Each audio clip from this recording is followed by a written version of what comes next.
What's up, fight fans? This is Kurt Deville with Counterpunch Boxing News, and I have some new news concerning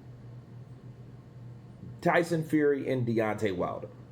Look, it's been confirmed that the fight's happening, that Shelly Finkel has spoken. We already know this.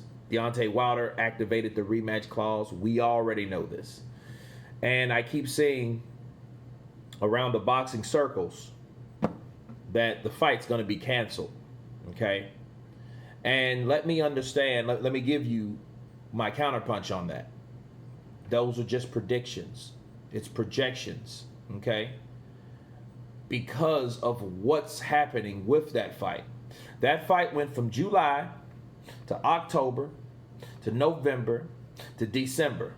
Now they're talking about February of next year. If it goes to February of next year, what these channels are saying could be accurate. Why? Because Dillian White with the WBC that's his deadline. You have to fight that man before that time, so there's no way in Hades you guys are going to push a fight because of a contractual agreement that has been pushed back, and I'm going to explain that later. But you're trying to honor a contractual agreement to fight when, for one, Deontay Wilder had an unexpected surgery. For two, the coronavirus. For three, the coronavirus. Okay? So the big magnificent thing that happened was Anthony Joshua versus Tyson Fury have decided to fight. So if it was no Deontay Wilder rematch or whatever, rubber match, those guys would be fighting.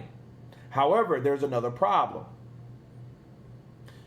The mandatory with Dillian White, on top of the contractual already agreed upon deal with AJ and Fury, both of those alone, both of those alone overshadows that contractual agreement. The only thing is now, Deontay Wilder, if they keep pushing it back and they trying to agree on a certain time, if that keeps happening and is pushed by Team Wilder that, hey, this fight should be farther and farther and farther away, they may lose the belt that they're fighting about. Yeah, they can fight, but look at it like this. Why would Fury want to lose that belt messing around with Deontay Wilder? Think about it. Because they have an argument that, hey, we can't stop a pandemic situation, but the time frame that it took, it's past that time frame, so why do we have to still honor the contract? Because I believe the contract stipulations are you have until 1 year after the rematch date to fight this person. That's why they're trying to move it to February as opposed to January or March. Okay, they're using that, okay, let's push it to the end or right up into that point where the contract is still valid. Okay, that's why they're doing that. Oh, let's do it in the beginning of February.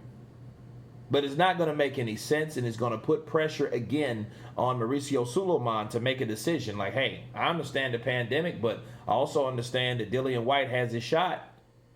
Okay, so you guys have a contract to fight each other, but that has nothing to do with the WBC. We didn't sign off on that. You guys signed off on fighting each other. The belt is not involved in that contract at all. Okay, and you can't do that anyway. That's a sanctioning body. You can't involve or make a sanctioning body obey and bend to your will because you guys signed the contract to fight each other. So it's a bad situation through and through for that fight, especially if that fight doesn't happen in 2020 and they're trying to make more money. Because that's what Bob Arum's problem is. He's trying to make more money. He's trying to save the idea of it being without a crowd. I know it lacks a certain energy not having the people there. Ask the UK, right? But all other sports are acclimating, and it's time for boxing to do the same.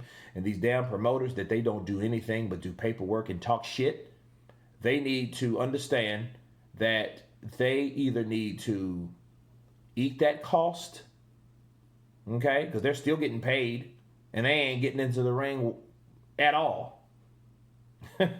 They're just in the front seat watching what their flock would do. You know, that's all they do.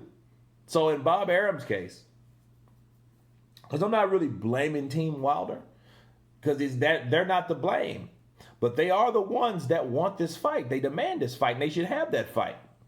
Tyson Fury shouldn't have signed the contract if he wasn't really willing to honor it. You can't go back and renege like Deontay Wilder tried to do. They both did the same shit, people. So yes, it's Fury's fault. He shouldn't have signed a contract like that. He would have had that AJ fight, but then he still had that Dillian White fight problem. Okay? So both of them did the same thing, because when Andy Ruiz was trying to get out of the contract to fight Anthony Joshua, if you guys can remember that, okay, they were trying, and they were advised by Leonard Ellerbe, Al Heyman, other fighters, other people were saying, hey, Deontay Wilder was happy as hell, people, because he knew, I could fight Andy Ruiz and get all them damn belts without even fucking with AJ. I don't have to do that at all now. Okay? Then it's easy, so I don't have to worry about Eddie Hearn, a guy that I hate. You know what I mean? So those guys did what they did. You know, they both did the same thing. So it's more like karma in this situation, because I feel that Tyson Fury did have thoughts of fighting AJ without fighting Wilder, but he can't do it. However, if they're trying to push it to that level or that limit, if I'm Team Wilder, I would be trying to fight for that fight to happen right now. Damn what Bob Arum wants. Bob Arum can't get. They got to fight. Damn the extra revenue. Damn the crowd. We're worried about safety, and we're worried about fighters getting paid, and we're also worried about fighters, the best fighting the best. So if Deontay Wilder can beat Tyson Fury, okay. If it's without a crowd, so be it. Don't worry about it. You know, and then it's the greedy promoters that want this fight pushed back anyway. You know what I'm saying? So it's not a situation where you have, hey, let's push this fight and push this fight. They're just trying to get more damn money, and that's sad. You know, Bob Arum wants fighters to take lower pay cuts, but at the same token, he ain't trying to take a pay cut. Yeah. He ain't trying to do that. His shit's still remaining the same. So how can you expect someone to change their livelihood? You know, and they're accustomed to getting paid a certain amount, and you're not changing yours. It's sad. It's sad, people. Okay?